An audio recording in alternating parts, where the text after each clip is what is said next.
السلام علیکم۔ Be with me 306 میں خوش آمدید۔ عدی اور اس کے بیٹوں کو گھر سے نکلے ایک پہر گزر چکا تھا اور سمیرہ چراغ کی روشنی میں تنہا بیٹھی انتہائی درد اور خلوص کے ساتھ یہ دعا مانگ رہی تھی: اے منات، تجھ سے دنیا کی کوئی چیز پوشیدہ نہیں۔ تجھے معلوم ہے کہ عمیر کہاں ہے، اسے مصیبت سے بچا۔ اگر اس نے چوری کی ہے تو اس کی پردہ پوشی کر، اور اگر شمون نے اس پر تہمت لگائی ہے تو اسے ذلیل و خوار اور رسوا کر۔ اگر عمیر واپس آ گیا تو میں مرتے دم تک تیرا احسان نہ بھولوں گی۔ میں ہر سال تیرے لیے نذرانہ لے کر کدید جایا کروں گی، لیکن اگر تو نے اس مصیبت میں ہمارا ساتھ چھوڑ دیا تو میں تجھ سے روٹھ جاؤں گی اور تیری جگہ لات، حبل اور عزا کی پوجا کیا کروں گی۔ میں گھر گھر جا کر یہ اعلان کروں گی کہ تجھ سے کسی بھلائی کی امید رکھنا بے وقت ہے۔ اے منات، اگر تو نے ہماری مدد نہ کی تو لوگ تیرا مذاق اڑائیں گے۔ سمیرہ چند بار یہ کلمات دہرانے کے بعد دیر تک بے حس و حرکت بیٹھی رہی۔ اچانک اسے آہٹ سنائی دی اور وہ بھاگ کر باہر نکل آئی۔ صحن میں پہنچ کر اس نے محسوس کیا یہ گھوڑے کے ٹاپوں کی آواز ہے۔ اس کا باپ اور بھائی گھر سے پیدل گئے تھے اور انہیں رخصت کرنے کے بعد اس نے صحن کا پھاٹک بند کر دیا تھا۔ تاہم اسے خیال آیا کہ کہیں عمیر نہ ہو، اور وہ دوڑتی ہوئی پھاٹک کی طرف بڑھی۔ گھوڑا پھاٹک کے قریب رکا اور سمیرہ نے سہمی ہوئی آواز میں پوچھا، کون ہے؟ کسی نے باہر سے دریافت کیا، یہ عدی کا گھر ہے۔ ہاں، اس نے مضطرب ہو کر جواب دیا۔ تم کون ہو؟ باہر سے آواز آئی، دروازہ کھولیے، میں عمیر کو لے کر آیا ہوں، یہ زخمی ہے۔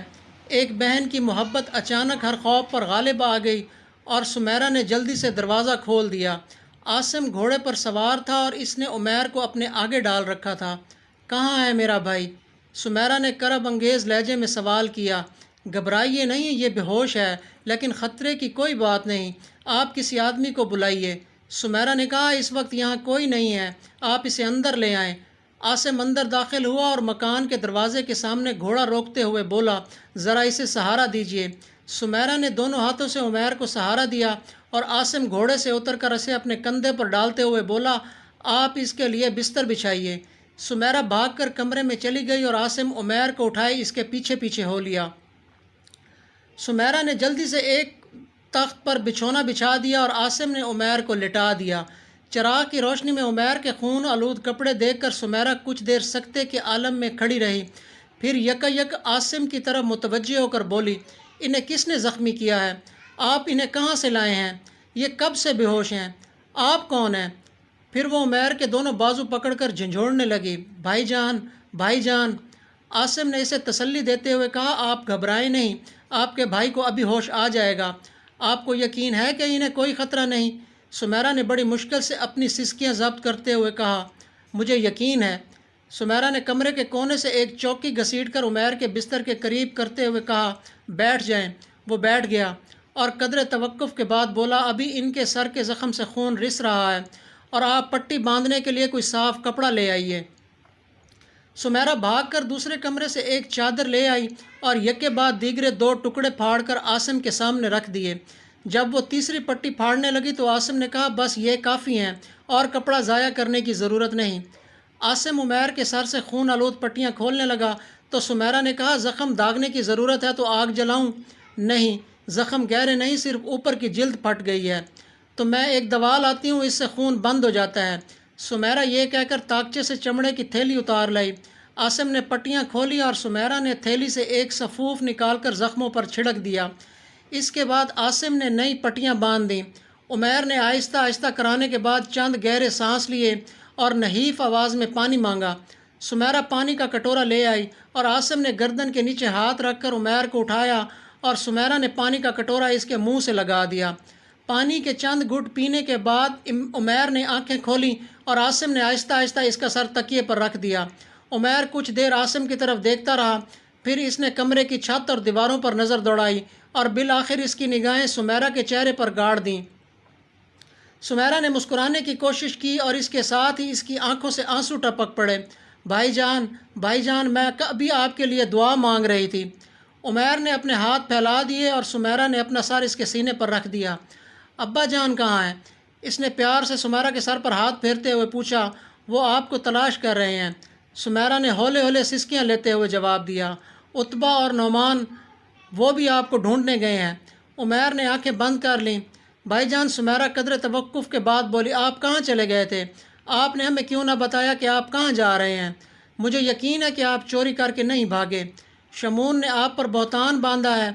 آپ تھے کہاں؟ آپ خاموش کیوں ہیں بھائی جان؟ آپ کو مجھ سے کوئی بات چھپانے کی ضرورت نہیں۔ آپ یثرب کے تمام یہودیوں کو لوٹ لیں تو بھی آپ میرے بھائی جان ہیں۔ ابا جان بہت خفا تھے، لیکن آپ فکر نہ کریں، میں انہیں منا لوں گی۔ عمیر نے کوئی جواب نہ دیا۔ سمیرہ نے سر اٹھا کر اس کی طرف دیکھا اور پھر عاصم کی طرف متوجہ ہو کر بولی، یہ پھر بے ہوش ہو گئے ہیں؟ اس نے جواب دیا، تمہارے بھائی کو آرام کی ضرورت ہے۔ کچھ دودھ ہے تو لے آؤ۔ دودھ بہت ہے، میں ابھی لاتی ہوں۔ سمیرہ یہ کہہ کر باہر نکل گئی۔ عاصم کا خیال تھا کہ وہ عمیر کو اس کے گھر پہنچاتے ہی واپس چلا آئے گا، اور راستے میں اس کے لیے سب سے بڑی الجھن یہ تھی کہ عدی اور اس کے خاندان کے افراد اس کے ساتھ کس طرح پیش آئیں گے۔ اگرچہ ابھی امن کے دن ختم نہیں ہوئے تھے، لیکن بنو خزرج کی کسی گھر کی چار دیواری میں قدم رکھنا اس کے نزدیک ایک غیر متوقع بات تھی۔ اگر عمیر بے ہوش نہ ہوتا تو آبادی کے قریب پہنچتے ہی ان کے راستے جدا ہو جاتے، اور وہ یہ سوچ کر اس کے گھر کے دروازے تک پہنچا تھا کہ عمیر کو اس کے باپ اور بھائیوں کے حوالے کرتے ہی لوٹ جائے گا۔ اگر کسی نے پوچھا کہ تم کون ہو تو میں جواب دیے بغیر گھوڑے کو ایڑ لگا دوں گا، اور وہ عمیر کو اس حالت میں دیکھ کر میری طرف زیادہ توجہ بھی نہ دیں گے۔